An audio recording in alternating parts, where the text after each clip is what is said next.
अब की दाव चाची ई निर्वाचन में केकरा के वोट देवे के बा? होखी ना दियाई जे मतलब अपने मतदाता बानी, अपने लोगन वोट देम, लोगन निम्न आदमी के देम, लोगन तो निमन काम करी, खराब आदमी के देम तो खराब काम करी। तो कैसन आदमी के वोट देवे के प्रयास बाटे? निमन आदमी के वोट देवे के प्रयास बा। तो निमन आदमी में पढ़ल लिखल आदमी होके के चाहिए कि धन संपत्ति से आर्जित होके के चाहिए? ना ना पढ़ल लिखल आदमी होके के चाहिए। पढ़ल लिखल हमनियों के तो पढ़ल लिखल व्यक्ति बानी तो पढ़ल लिखल के न वोट दे। जैसे कि वो पढ़ल लिखल बानी वो दुकान चलावते नहीं तो वही के देश चलावे वाला पढ़ल लिखल आदमी चाहिए ना। पढ़ल लिखल चाहिए हां। हां तो पढ़ल लिखल आदमी अपने के लगाता? अब देखल जाई कोई आदमी बात छलफल करम अभी बानु समय। अल्लाह ई क्षेत्र नंबर 3 से प्रतिनिधि सभा ला एकरा से पहले राम बाबू जी उठो रहनी तो विकास अपने के बा कुछ लोगों तक की कुछ हमरा ना बुझाता ना विकास कुछ नहीं ना ना ना खेलो देखेंगे बा आपकी दाव के निर्वाचन में के उनकरे के समर्थन करेगा बाकी गांव घर के बारे में अब राय विचार करता नहीं विकास अपने कुछ लोगत नहीं खेले ना विकास नहीं खेलो कत हमरा तो ये से तो अपने के क्लियर हो जाएगा चाहिए अपने के उन्हें मत ना जाएगा सतर्क हो जाए के चाहिए क्लियर हो जाए के चाहिए। तो अभी के जो निर्वाचन में उम्मीदवार जो उठल बा लोग उ लोग के का कहे के चाहते हैं देश में कार्यक्रम जो करी तब तो ना कनु दियाई निमन काम करी त ना के दियाई। अब गिरदाव के निर्वाचन में के पूर्व सांसद जी के वोट देवे के बा कि नया उम्मीदवार के जिता राम बाबू के वोट देवे के बा हमनी के उनकरा जितावे के कारण का हता मोठ बनोइल बा बेचारा मस्जिद बनोइल बा बेचारा तो मठ बेचारा मस्जिद बेचारा का वही से विकास होकेला। हां तो देखता अब हमर व्यक्तिगत घर बनाई त हम कौन विकास भेल बा जैसे कि अभी यहाँ के लोग मैक्सिमम अपने के विदेश जाता कमाए का मस्जिद में बैठ के कमा ली ना कमाल तो वो बच्चा के दिन में मस्जिद हमके बनल बा मस्जिद में से रोजगारी उत्पन्न हो सकता है। देखिए हमरा गांव के भाई है हमरा गांव के सांसद है गांव के हाउ से मतलब नहीं है गांव के हुन त गांव के बारे में सोचे के पड़ल तो सोच रहल बहुत बेचारा कथि नहीं कइले कथि कइले बानी मोठ मस्जिद सब कुछ कइले बाबू हमर घर बनाई तो कम घर बनल बा मठ मठ से अपने के विकास ना होगा हमने राम बाबू के वोट देम या कुछ भी होको साफा आंख ना बंद कर हम दिल से कहता नहीं दिल से कहता। अब किरदाव के निर्वाचन में केकरा वोट देला से ठीक रही? बदलाव बदलाव चाहिए बदलाव करे के चाहिए।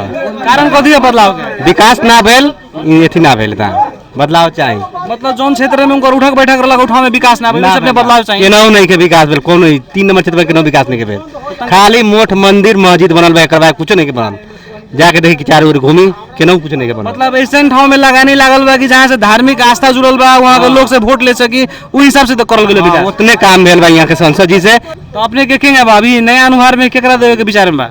अब तो अपने बदलाव बा बदलाव चाहिए। हाँ। तो बदलाव में क्या आ सकता अपने के? उ तो हम ना कह सकम अपने के क्या है अब वहाँ को चाहिँ मत चाहिँ बदलाव तर्फ जाने हो अर्थात नयाँ अनुहारले वहाँ चाहिँ भोट दिने प्रयास गर्दै हुनुहुन्छ। अब फेरि यसै विषयमा हामी अर्को मतदातासँग कुरा गर्ने प्रयास गर्दैछौँ।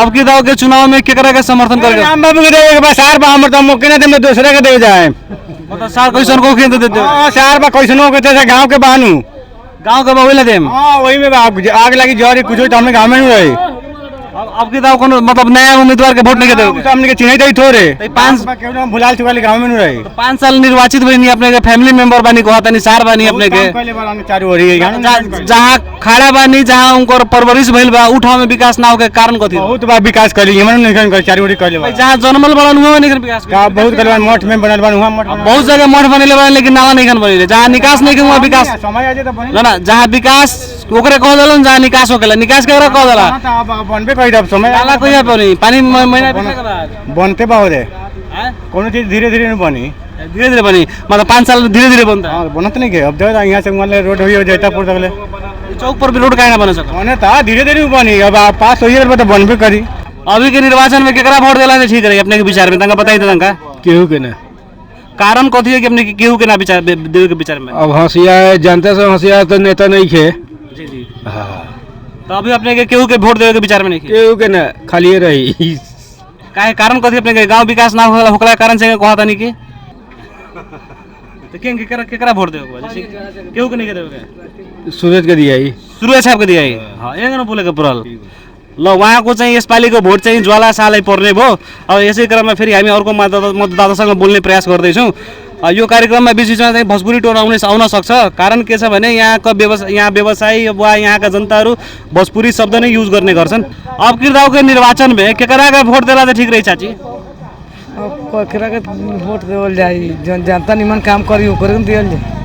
तो जैसे कि हमने के पूर्व सांसद रह चुकल बानी राम बाबू जी यहाँ के बानी हो उनकर उठक बैठक ये ठाव में होकेला तो उनकरे के फिर निर्वाचित करे के बा कि के बा विचार क्योंकि नया परिवर्तन लिया होगा बा उ माने काम ना कहले बन तो नया निर्वाचन आई तब कोनो काम ऐसा होई गरीब के जब ना चीनी जो व्यक्ति के जितावल जाए जो ना कम करे फिर जिता के का करल जाए दूसरा निर्वाचन में फिर चुन के फिर ओकरा के जिता आगामी बढ़ावल जाए यानी कि नया उम्मीदवार के खोजी में हाँ जौन निमन भेटाई जो निमन से बोली हो कि ना जौन परिवर्तन लिया ओकरा के जितावल जाए तब अपने के ई निर्वाचन में केकरा के समर्थन करेगा बा हमनी के जे निमन है उनका के समर्थन कर मतलब निमन कथी फेशियल करा के कि ना फेशियल के कौन मतलब है वो तो अपन कैरेक्टर पर निर्भर होला का जैसे कोनो तो खूबी हुई नहीं जैसे कि हम एकरा के समर्थन करते तो कोनो वजह तो हुई नु हमनी के खुलासा करे के ना होई हमनी एगो बिजनेसमैन आदमी बानी अपने अपने के सहज पार देता नहीं अभी एकरा से पहले निर्वाचन में राम बाबूजी उठे रहनी उठे रहनी तो अब की बार फिर उनकरा के उठाओगे कि नहीं उठाओगे ये पर स्पष्ट कर दी वो बात ना भैल हमनी एगो जानता बानी का हमनी जानता बानी हमनी बानी उ फेर में जे जीते वाला होई निकले वाला होई हमनी निकाल दे मतलब अपने कंफर्म नहीं है कंफर्म नहीं दर्शक बिन हेर्नु यहाँ का जनताहरूको मन्तव्य चाहिँ सुन्नुभयो जो जित्छ उसलाई नै समर्थन गर्ने उहाँहरू मतलब मनमा डर कति छ उहाँहरूले कहीँ कतै बोलिदियो भने हामीमाथि आपत पर्ने उहाँहरूको विचार हुन सक्छ होला अपने कौन डर बका ना ना डर के मतलब नहीं हमनी खुला ना बानी का ना हमनी जे निमन लाई ई बात नहीं के जे हम फलना बाउल बा चाहे फलना निमन बाऊ चीज नहीं के हमनी ठहर जे जहाँ चित बुझी वहाँ हमने वोट हाल दे वो हिसाब में निमन आदमी के वोट दिए पढ़ल लिखल के वोट दिए जे विकास करे जे जनता के सुख दुख में काम लागे उसे आदमी के वोट दिए तो किंग बा ई निर्वाचन में अपने के पूर्व जन रनी लोगन प्रतिनिधि सभा में गए रहनी उ ई क्षेत्र में कुछो विकास कइले बनी कि ना किंग लागत क्षेत्र में तो बात हम ना कह सकम का हम ज्यादा घूमी लेना हम तो अपना ना जैसे कि हमने के जहाँ बानी छ वो तो ही देखन लिया हमने जगह 5 वर्ष पहले से 7 वर्ष 10 वर्ष से रहे वही वैसे बाई तो कहाँ कुछ विकास भइल बा प्रतिनिधि सभा जे उठा रहनी उनकर का क्षेत्र भी ये है गांव ये है गाँव ये तो काहे ना काहे क्षेत्र के मतलब विकसित ना कर सकनी तब वो तो वही नहीं बताइए हम ना कर सकलन उ का कइलन का कइल धइलन अब उनका से के जाई पूछे हमने पूछे सकत नहीं जब बड़का आदमी बड़ा हमने से कोई बोलेलन ना भेंट करेलन गांव में ना कोई रुकेलन तो उनका से कैसे पतियाल जाई हमने तो अब की दाव के निर्वाचन में वैसन के बड़का आदमी के वोट देवे के बाकी निमन बुद्धिजीवी के देवे बुद्धिजीवी पढ़ल लिखल आदमी के वोट दिया ये समझदार होके बुद्धिजीवी होके देश क्षेत्र हमनी के गांव के जनता के दुख सुख देखे बुझे वैसन के आदमी के वोट दिया केकरा वोट देवे के बाद स्पष्ट पार सकत नहीं अभी ना अभी राय विचार करके देखा जाता है सबके उ आवता जाता के कैसन पढ़ल लिखल बा ओकरा बारे में अभी 8 दिन 9 दिन समय बा समय तो होइला नु बा राय विचार करल जाई ओकरा के छानबीन करल जाई के बढ़िया बा अभी फर्स्ट हालत में डिसीजन ना लेवे के पड़ल तो अब की दाव के निर्वाचन में केकरा के जितावे के आप लोगन केकरा जितावे के पक्ष में बाइन लोगन गांव के नेता के फलवाल बो तो उनके के दियाई वोट दोसर के करे के दियाई यानी कि राम बाबूजी जे उठल बानी उनकरा के वोट दियाई के दियाई अब गांव घर के बड़ान तो उनका के नहीं दे किंगा के दियाई एकरा से पहले 2074 के निर्वाचन में भी वहां उठा रहनी कि ना उठा रहनी हां खड़ा तो जीतल तो रहलन तो जीतल रहलन त काई गांव के बारे में विकास कितना कइलन अपने स्पष्ट बता दी दिल पर हाथ रख के बताई का जोन बा तोन लोग तन बा हम के सब हम के निपल बानी आनर बानी कैसन विकास लोग अब विकास अब अपने लोगन देखते बानी लोगन अपन लोगन ना देखत हैं लोगन कम से कम जौन ठाव से आदमी जुड़ल बा उठाव के विकास के करे के चाहिए उनको तंगा माया मोह के चाहिए गांव प्रति तो उ हिसाब से आपकी दाव के निर्वाचन में फिर उनकरे के जिताओगे भाई के कोनो प्लानिंग बा कुछ चेंज करे के कि ना कितना बान तो हम के गांव घर के बान तो हम चाहबे करम नाइयो करियन तो हम के जितावे के बा अब हरियन तब हमरा गांव के शिकायते हो या जीतियन तब हमरा गांव के इज्जते होई तो गांव घर के बानी से तो उनके कन वोट दे दोसर के करे के दिए मतलब उनकरा से कोनो अपने के डर बा का ना हमरा डर कथी बा हमरा केहू भाई से डर नहीं हम के गांव घर के जैसे कि रुआ कहीं यहाँ विकास कुछ नहीं खेबल जब विकास कुछ नहीं खेबल तो विकास प्रेमी के ना देवल जे वोट अब देखिए अब कुछो बानो तब हम के गांव घर के काम बाबू कुछो तब उहे न बा अब की दाव के निर्वाचन में केकरा वोट देवे के विचार बा अपने के जे अच्छा काम करी उनकरा के देवे के अपने के विचार बा तो अभी जो के ठाव में बानी से वो पूर्व प्रतिनिधि सभा के सदस्य सांसद जी के क्षेत्र भी है गांव भी है तो इस गांव में अपने के विकास कैसे लगा था हमारा गांव में विकास नहीं के भयल हमारा गांव में रोड नाला चाहिए गरीब सके घर आयल गरीब सके घर मिलल ना और एगो माई के मंदिर 5-8 साल से उ बाटे वही या उ ना बनल कितना पार्टी जीतल कितना आयल कितना गयल उ ना बनल तब अब की बार के हर साल वहाँ हमनी के पूजा होला दुर्गा पूजा तो हमनी के जौन भाई सब करी ओकरा के हमनी वोट दे अब देखिए हमरा तो नहीं लागत कोनो सांसद लोग कही लोग कि हम विकास ना करे, अब तो कहबे करी लोग हम कर देम, हम बनवा देम, तो का उहे आश्वासन में अपने के जाए के बा कि अब की तो नया नया व्यक्ति के उम्मीदवार बनाओ के बा? हमनी के जे आवत हटे अगर कोई जे हमनी के बनवा दे तो एक बार विश्वास करके उनका देख। मतलब जैसे कि सब केहू कहता हम बनवा देम, हाँ तब अब सब कोई कहता तो अब जे करी ओकरा के दिया ही। तो बाबा आपकी दाव के निर्वाचन में केकरा जिताओ के बा? बिना डरैले बोलियो। केकरा के जितावल जाए या फिर जाओ का निर्वाचन में ज्वाला सिंह के ज्वाला सिंह के जितावल जाए, कारण का है चाचा?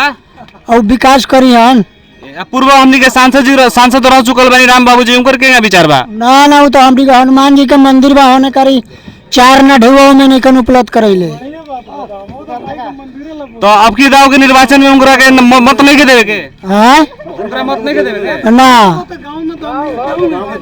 वहाँ को पनि प्रतिक्रिया सुन्नु भयो, गाउँको बारेमा उहाँले केही पहल गर्नु भएको छैन। फेरि अब यसै क्रममा फेरि हामी अर्को व्यवसायीसँग कुरा गर्नेछौँ। के दावको निर्वाचनमा केकरा भोट देबो बा? हमनी के करो के वोट ना देबो। कारण कथी अपने केहू के वोट ना देम? काहे इतना नाराजगी बा अपने में? सब केहू तो वही के कहेला अपन अपन बाल बच्चा के अमेरिका बैठावेला। पैसा उठा के अमेरिका बैठावे लोग, लेकिन गाँव में विकास ना कर सकल, ये कहे के चाहते हैं। तो देखी ना जे कैसन विकास भइल बा। तो अब की दाव के निर्वाचन में प्रतिनिधि सभा वाला फेन राम बाबू जी उठल बने, अपने के विचार बा? हमर राय ना बा, हमन के जहाँ मन करी तहाँ देम। हम काहे जे क्रिया खाए जे उनकरे के वोट देम, हम उनकरा बारी में घर थोड़े बा। हम अब के दाव के निर्वाचन में अपने देखे में युवा भी लागत नहीं एगो, अभी के निर्वाचन में अपने केकरा के समर्थन करल ठीक हुई? ऐसी मतलब हाँ कहे के बाद बस अब जितला के बाद में हो कि ना हो कि तो मैं कुछ तो मैं कर जोर दे बस तो ना ही हो सके, कहे बा कहले ना होई अच्छा होई तो मैं कोनो अथी ना बा मने कोनो ऐसा काम। जैसे कि 5 साल के कार्यकाल में वहाँ ना कर सकली, अभी के बाटे अपने के मनसा फेन हुए आश्वासन में लाएगा बा कि ना ऊ में ना दूसरे में लाएगा बा। चाचा अभी के चुनाव में अपने के निर्वाचन में केकरा के वोट देवे के बा? तंगा स्पष्ट बात तंगा दिल खोल के बताएं, ठीक बा? वोट अभी हमनी सलाह करम जे बढ़िया बुझाई सकरा के दे हम। तो बढ़िया तो सब कोनो लागत लोग, अब सबके दे देबो। घर में छल फल होई ओकरा बाद में कहे मतलब वोट दिया। ई त मतदान है। जैसे कि कुछ तो अनुमान कइलो हम ना अभी ना नहीं से कोनो अनुमान कइले। तो के करे के बा? पुरनका सांसद में जे उठे रहे राम बाबू जी, फेन उनकरे के निर्वाचित करे के बा कि और कोनो? दिल घुसी त उनका के दिया, दिल घुसी त दूसरा के दिया। अभी अपने छल दिल घुस के करे के पड़ी, पैसा दे के मांस भात खिया के करे के पड़ी। हम चाह तकले ना पीएम के करो, ऐसे मतदान बा। तो अपन कमाई जब खाए के बा तो खुल के बोले में अपने डर कथी लगा? विचार जहाँ होई तहाँ जल जाई। अभी विचार नहीं के भल तो के विचार करते के बादे विचार होई कि ना एने भीतर में विचार है, बीत जाई तो विचार हो के कथी है? आदमी के वोट देला वो गलती आदमी के दे देनी। 2 दिन 3 दिन रही तो विचार हो जाई। दुनिया के देला से हमरा का दुनिया हमर माथा में आग लगी तो दुनिया हमरा खोजे जाई। हम अपना घर में तो अपन घर के मतलब केकरा देवे के विचार बा? तंगा स्पष्ट बारी माने हमरा कोई के विचार बा जे हम ये जनता के जे रक्षिया कर देख रे के दे। अब रक्षा के करे के पड़ल? मांस भात क्या करे के पड़ल कि साड़ी लेते दे के करे के पड़ल? भेगवा ना फलना देवे का करे दे कहले देते अपना घर में के बाल बच्चा खड़ा भेले तो देवे देवे जाए। और तब की कथी देवे दे राम बाबू पीठ ठोकवा लेला ना, जनता के देवे ना कहला कुछ कोरोना हम के लागल त कथी करलन देवे के? जैसे कि कोरोना के ढेवा सब लोग के मिल गेला, हम के मिलबे ना कर। कोरोना के अपने के खर्चा नहीं के मिलल? नहीं के मिलल, लिखवा लेलक लोग ना देलक लोग। तो कोरोना काल अपने के जो 1.5 साल 2 साल लमसम चलल ह, ते में अपने केंगा वो लोग से भेंट घाट भइल कि ना? कबो भेंट बहुत भेल बा, सहयोग ना भइल? ना भेल। तो अब की दाव के निर्वाचन में केंगा पूर्व सांसद जी के अपना घर में दिया ही, दुनिया के दिए ना। तो अपना घर में के पड़लन अपने के? अपना घर में यही सब ना लोग चलाक बनी। क्लियर बोली ना? हाँ? राम बाबू अपने जवार में बात ओकरा के ना जानता, दुनिया जाए में हम देबे। राम बाबू जे अब जथी करत हैं? मन करे त डुबाओ, असा मन करे त हलाल करत। दर्शक पनि यहाँ हेर्नुभयो मतदाताहरूको कस्तो प्रतिक्रिया आइराखेको छ। जस्तो पनि होस्, आफ्नै गाउँको होस्, चाहे त्यो जे पनि गरोस्, त्यसमा कुनै सरोकार भएन। फेरि हामी अर्को मतदातासँग यसै विषयमा कुरा गर्ने प्रयास गर्दैछौँ। अभी के निर्वाचन में केकरा के समर्थन करे के विचार बनेले बानी? हाँ बिना डरैले बोलियो। ये मत सोचिए कि हमरा बिहानी यहाँ से हटा दिया लोग के दुकान करे ना जी लोग, तोरा पर राजनीतिक दांव पेश करे लागी लोग, वैसा का मत सोचिए, ठीक बा? क्लियर बताओ साहब। ठीक बा, जोन ठीक बुझाई दिया। अब की दाव के निर्वाचन में के परिवर्तन के खाचो बा कि केंगा बा? ना हमनी के राम बाबू माननीय जी के समर्थन करे के बा।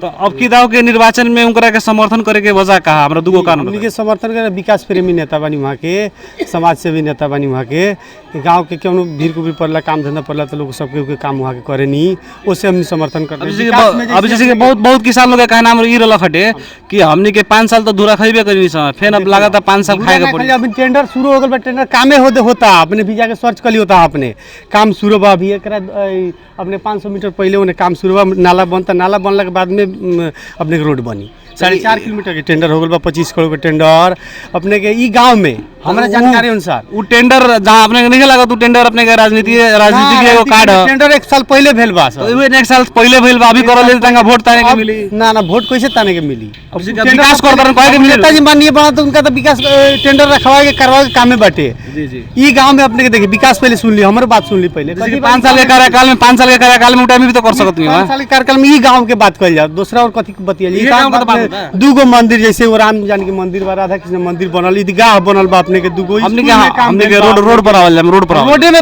रोड अभी कामे चालू बहुत है, 25 करोड़ का 4.5 किलोमीटर रोड काम चालू बा अपने के। ये अपने के साल भर पहले से काम काहे ना भइल? अभी क्या पहले से टेंडर भेल बा, पहले ठेकेदार तक अप्लाई करल तक लेट कर देल बा ठेकेदार अपने के। जैसे कि हम जोन गांव से उठल बानी, जोन क्षेत्र से उठल बानी, तो पहले हम प्राथमिकता वहां देम। बेसी लम्हा टेंडर रहे, टेंडर तक लम्हा रहे तो छोटे करके बना लेती, छोटे करके कामे नहीं किया। यहाँ से नाला जाए के 4.5 किलोमीटर वहाँ नदी में कले हमने के जाए बनाला हमने के, उससे तक टाइम लागल, पैसा ले आवे में तक पैसा रखवावे में करे में टाइम लागल, उससे तक लेट लागल हमने के काम। तो अब के दाव के निर्वाचन में केकरा के समर्थन? माननीय राम बाबू यादव प्रदेश में भरत खड़का के, मतलब ये लोग निर्वाचित करके विचार बा।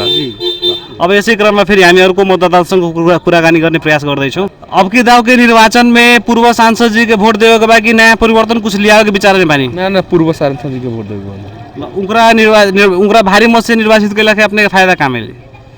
हमनी के गांव नगर के हिले एगवन बहुत भी हमनी के काम लागल बन, काम केले बन, गांव में भी काम करते बन।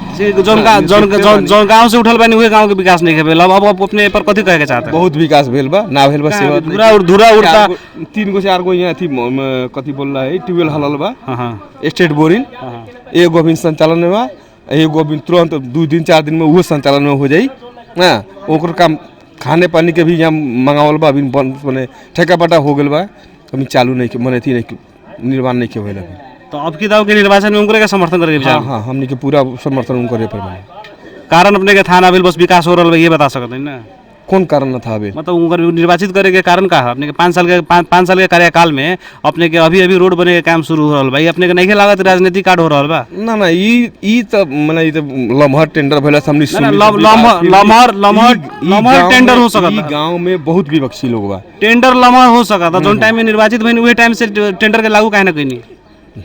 उहे समय ओकर समय होला नु, अति समय होकेला ना। हमरा गांव में विकास करे के बाद ओकरा वेट करे में काम नहीं करे कि लास्ट में करे में कि लोग के बेवकूफ बनावे के मिली का ओसन का मनसा है त नहीं के ओसन का मनसा नहीं के। तो अपने के समर्थन नहीं जाई? हां एकदम कंफर्म बा। वहाँ को चाहिँ समर्थन राम बाबुजीले नै जाने भयो। फेरि हामी यसै क्रममा अर्को मतदातासँग कुराकानी गर्ने छौं। तो अभी के निर्वाचन में केकरा वोट देवल ठीक होई बताई तंगा? वोट बिना डरेले बोलियो, हैं? बिना डरेले बोलियो। अब केकरा कहल जाओ, ये जीते वाला पार्टी ओकरे के दिया। जीते वाला तो सब बड़ा से सबके दे देबो। सब कहे वाला जीते वाला सब वही जीते कहते जीते। जाके कोनो नेता से पूछी केगा बा जीतबा तो सब कहे जमा जीते हम ही जीते ना तो चिन्हाई दे भाई के दिना नु।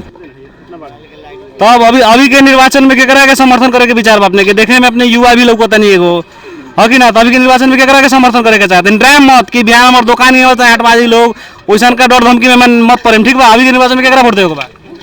अभी के निर्वाचन में जहाँ भर के आदमी सबके रही जहाँ हमने जो हमसे जी कि अपने युवा बानी नो अपने के सोचे के तो अधिकार बा नो क्यों नहीं हेकरा गले से ठीक रही को? अभी के पीरियड में राम बाबूजी के वोट देबो बा। कारण कथी है वोट देबे के? कारण कथी है जब घर के आदमी जो मिल कहल बा देवेला तुम बोली मतलब कुछ के डर मान के तो नहीं करत कुछ डर नहीं है। एकरा से पहले निर्वाचित भइनी त ई चौक के ना देखे सकनी, कारण कथी है? कारण कथी है यहाँ तो हम तो सब दिन आवे ही उतनी से तो चौक कहाँ ना ई चौक अपने में परिवर्तन कुछ लोग होता ना पानी के मौसम में पूरा पानी भर जाला, भर जाला पानी तो लगबे कर वो देखी के सांसद देखियन कि वार्ड अध्यक्ष देखी लोग के देखी लोग सांसद देखिए चाहे मतलब यहाँ के प्रतिनिधि लोग देखी लोग, ये ना बात बा। तो क्या करे के बाप की तो फिर 5 साल वही रहे के बाकी 5 साल अब कह रही है अब बढ़िया थी में आगे पड़ी बढी आदमी जिताएको बढी अब वहाँ चाहिँ परिवर्तनको खाँचो छ यो क्षेत्रमा, यो ठाउँमा चाहिँ परिवर्तनको खाँचो मलाई देख्यो। फेरि यसै क्रममा हामी अर्को व्यवसायीसँग, सानो व्यवसायीसँग कुरा गर्ने प्रयास गर्नेछौँ। अभी के निर्वाचन में केकरा के समर्थन करेगा बा, पहले के सांसद जी के कि अभी नया उम्मीदवार के उठावे के विचार कर ली बन लोगन? अभी नया उम्मीदवार उठी, नया उम्मीदवार, और नया उम्मीदवार के निर्वाचित करे के मुख्य कारण कौन है? शॉर्टकट में बता दी बिना रही शॉर्ट कति नया करे के कि यही हमने के कोनो विकास ना भेल, कोनो एथी ना भेल। हमने के विकास नु चाहिए, हमने के विकास चाहिए, जे विकास करी उ जीती। विकास करे के तो सबके कही हम विकास करबे करेम न। 5 साल में कोयलन से देखत नहीं की। हाँ ये तो बात। अब की दाव के मूड बनाओ तनी केकरा समर्थन करोगे विचार में बा? 5 साल में कोयले बारन से आदमी देखते बा, फिर नया आई वो देखल जाई। उहाँले चाहिँ नयाँ उम्मेदवारलाई आफ्नो मत दिने भयो। अब फेरि हामी यसै क्रममा अर्को मतदातासँग कुरा गर्ने प्रयास गर्दैछौँ। अभी के निर्वाचन में अपने के केकरा के जितावल अच्छा रही बताइए तनका? ना हम ना बोल सकते। का अपने के भगवान मुँह नहीं दिले? मतलब बता दी कि अपने के अभी के भाई क्षेत्र में ये गांव में अपने के नया उम्मीदवार के जितावल उचित रही कि ना रही? रही नु। दर्शक बिन्दु उहाँले चाहिँ नयाँ अनुहारको खोजीमा हुनुहुन्छ। फेरि हामी अर्को मतदातासँग यही क्रममा कुरा गर्ने प्रयत्न गर्नेछौँ। तो अब की दाव के निर्वाचन में सांसदला प्रतिनिधि प्रदेश सभाला केकरा के निर्वाचित करल उचित रही? अब तब हमनी के कैसे हमनी व्यापारी आदमी हमनी के तो व्यापारी लोग के केंगे भाई रास्ता से कोनो दिक्कत उकत ना होखला हो जाए में? दिक्कत बा ना, पिच रही था और बनी है ना, तो ये अपने के वो नाला बन जाई था, रोड बन जाई तो ठीक है रही। हमनी के गाँव में ता दिकदारी बा रोड के या नाला के पानी। हाँ मतलब पानी के निकास ना भइल। तो जौन ठाव में पानी के निकास होखेला वहाँ विकास ना कहल जाला कुछ के था अपने के चीज। हाँ ये कानून सम्मत चीज है जी। तो अब की दाव के निर्वाचन में अपने के फेन उनके उम्मीदवारी देवे के बाकी केंगे बा? अब देखी ना, अब के बाटे बहुत मत के बात बाटे ना। जैसे कि अपने परिवर्तन चाहता कि ना? जैसे कि परिवर्तन तो सब केहू के चाहिए ना। तो परिवर्तन तो केकरा ना चाहिए, परिवर्तन विकास होके के पड़ल, परिवर्तन होके के पड़ल ना। पहले जैसन जगह रहे, पहले जगह रहे वैसे ना, माने जैसे ग्रेबल रहे या पीच हो जाए तो बढ़िया रहित ना, यातायात के साधन हो जाए ना। तो अभी के जगह अपने के 5 साल के कार्यकाल में वहाँ रोड ना दे सकनी। जौन ठाव में उनकर जन्म भइल बा, तो जौन ठाव में उनकर उठक बैठक बा, उहे ठाव में अपने के बाजार के चौक में विकास ना करे सकनी। कारण कथी है? अब तो उहे लोग के था हो जे कौना कारण से एने कारी माने अपन गांव घर में पहले विकास ना जैसे कि बहुत आदमी बहुत मतदाता लोग से बात भइला, तो उ लोग के कहा नाम बा कथी कि विकास के काम शुरू हो गइल बा। तो ये बताई 5 साल के कार्यकाल होखेला उ लोग के, आई लास्ट में काम लिया के कारण कथी लोग के मतलब ना होला बोका के घास देखा के बोका बलि देवल जाला, उहे काम तो नहीं होत अपने वो नहीं लागत। अब तब हम कैसे कही जो होगा लागत हटे ना। अब जैसे कि जनता लोग कहलक लोग कि अभी विकास के काम शुरू हो गइल बा, टेंडर पास हो गइल बा, तो ये 4 साल पहले कहाँ रहलक लोग टेंडर वाला लोग? अब ये तो बात उ लोग से पूछे के पड़ी। तो अपने के लागत नहीं कि राजनीति के कार्ड खेल रहल बा लोग एगो? अब ई सिचुएशन से तो वही लागत हटे ना। अभी क्या अपने के परिवर्तन के खाँचो लोगता कि ना पूरा बा ना, बहुत खाँचो बाटे हमनी के गांव में। विशेष तो हम बेसी पीड़ित बनी, हमनी के पानी के निकास नहीं के, नाला के या रोड के, बुझे नहीं। हाँ अपने के नया अनुहार के खोजी मानी जी। अब नया केकरा के समर्थन करे माने विकास करो कह के। हाँ ये तो केंगे बा कोनो आदमी के मतलब कोनो पार्टी के बा कोनो स्वतंत्र आदमी के चुनले बनी कि एकरा जितले से हमनी के गांव के मुहार चेंज हो सकता कह के? हाँ तो वैसे आदमी के नु वोट दिए जैसे हमनी के विकास। अभी तो विचार ना भेल बड़े, अभी तो आज तो अभी तो देखी ना माने अब मानु समय। अब दर्शक बिन उहाँले चाहिँ स्वतन्त्र उम्मेदवारहरूलाई उम्मेदवारी दिने अथवा नयाँ अनुहारलाई चाहिँ यसपालिको निर्वाचनमा भारी मतले निर्वाचित गर्ने विचारमा हुनुहुन्छ। अब की दाव के निर्वाचन में केकरा वोट देला से ठीक रही अपने के हिसाब से? हमनी के जनता के सेवा करी, जनता के सुरक्षा करी, खेती बाड़ी खाद मल डीजल पेट्रोल के हमनी के जरूरी बा। गिरहत के इहे नु चाहिए, हमनी किसान है गिरहत है, हमनी के कौनो सुविधा आज तक ले ना मिलल। ओकरा बाद में हमनी तो वोट देते बानी। जोन कमजोर आदमी बा, जोन अकेला बा, ओकर इज्जत चल जाई। ओकर यहाँ ई कारागार में मुखिया देखे वाला नहीं के, विधायक देखे वाला नहीं के, संसद देखे वाला नहीं के। पंच जोन मुखिया जीतैले बानी, वार्ड अध्यक्ष जीतैले बानी, संसद जीतैले बानी, विधायक जीतैले बानी, इंसाफ हमरा साथ ना मिलल। तब अपने के इंसाफ ना देवे सकल लोग प्रतिनिधि लोग। हाँ तो अपने के विचार से का रही नया तो हमनी के विचार से रही कि हमरा ऐसा जनता उतर जाई त खाली जोन एगो रेगा रहेला एने जाई ओने जाई वोट जर जाई। वो इंसाफ हमरा से पूछम तो हमर राय उ बाकी वोट हमनी वही पर मारम। नेता पर ना मानम, नेता से विश्वास हमने के यानी कि अभी जौन उम्मीदवारी दिले वाला लोगों में अपने के कोनो धांसू नेता नहीं खेलुगत ना ना, हम चारों ओरी घूम के नहीं, हमरा इंसाफ ना मिलल। तो मत जरावे के प्रयास में बने हम मत जरियारे के अपने कहीं कितना मीडिया में फूक दी। नेता कहाँ बा? नेता तो एबर आवे था, कान पर हाथ धरता, वोट चाहिए, जनता के सेवा करम। ई बात अगर झूठ होई तो तोहनी पत्रकार लोग तोहनी सीडीओ लंग चला, एसपी लंग चला, मुदा हमर दरता ना होई तो हमरा से तोहनी पूछिया, चाहे कोई दंड सजाय हमें दिया। यसपालिको निर्वाचनमा उहाँ चाहिँ उत्सुक हुनुहुन्न जनता प्रतिनिधिहरूलाई हमरा दुख बा। भारी मतले निर्वाचित गर्नको लागि। कारण के छ, उहाँसँग अन्याय भएको छ। अब यसै विषय अन्यायको इंसाफ पाए छैन।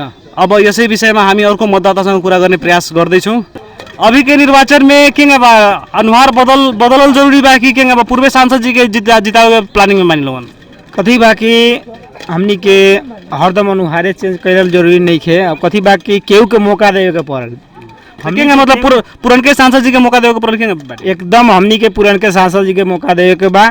हमनी के युवा सबके बुझी जे एगो उदाहरणीय बन हमनी के राम बाबू कुमार यादव हमनी के विकास के लहर ले आए वाला। राउर नाम का पड़ल तक स्पष्ट पाई हमार नाम ताराचंद्र यादव। अपने के जातीयता पर बनी? जातीयता पर नहीं की, हमनी एगो जैसे कि वो यादव बनी अपनों यादव बनी, कोनो संबंध हो सकत अपने के? वैसन बात नहीं है। हमनी के कथी बाकी हमनी के विकास चाहिए। जैसे कि अभी अपने के साना व्यवसायी लोग जोन बालो गाड़ी तरकारी दुकान खोलने वाले लोग, तो उ लोग लोग 5 साल से धूरे खाइल बनी हमनी के। देखी कथी बाकी ये क्षणिक भर अपन स्वार्थ पूरा करे आयल बा, वो अपन गांव अपन टोल अपन घर तो बना ली।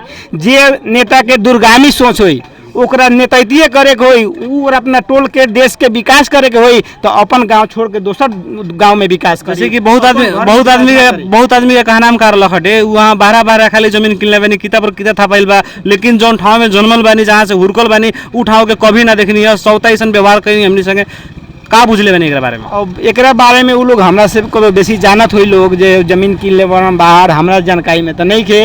हमनी के देखा तानी जब से उनका के जात पहचान तानी, हमनी के उनका सोच ये हमनी के बढ़िया लागल कि अपन गांव ना कोइलन विकास तो भी हमनी के मोठ मस्जिद हमनी के अभी चली 4 कोटे भवन बनल बा, 2 तले भवन बनल बा स्कूल में। शिक्षा प्रति स्वास्थ्य भी चौकी बनैले बन। हमनी के शिक्षा स्वास्थ्य सब पर ध्यान देले बन। मगर जे है हमनी के कहतानी धूला धूलो खातानी सा।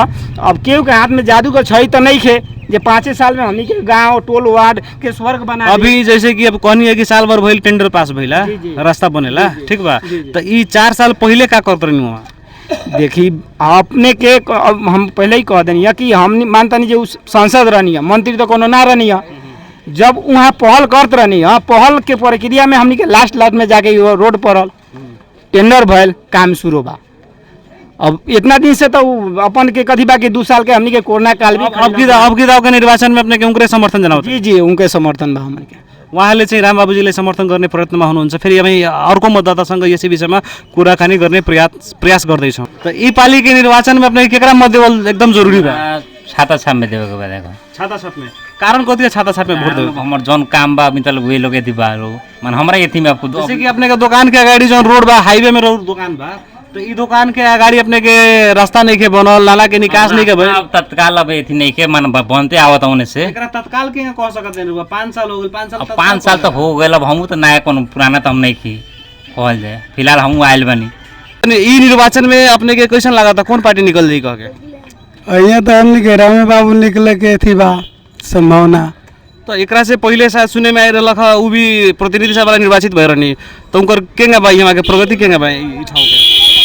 प्रगति ठीक बा, लेकिन मानिए जी ये गांव हो के हमने के अपन गांव के विकास ना कैलन, बाहर के विकास कैले बड़ो, ये बात बा।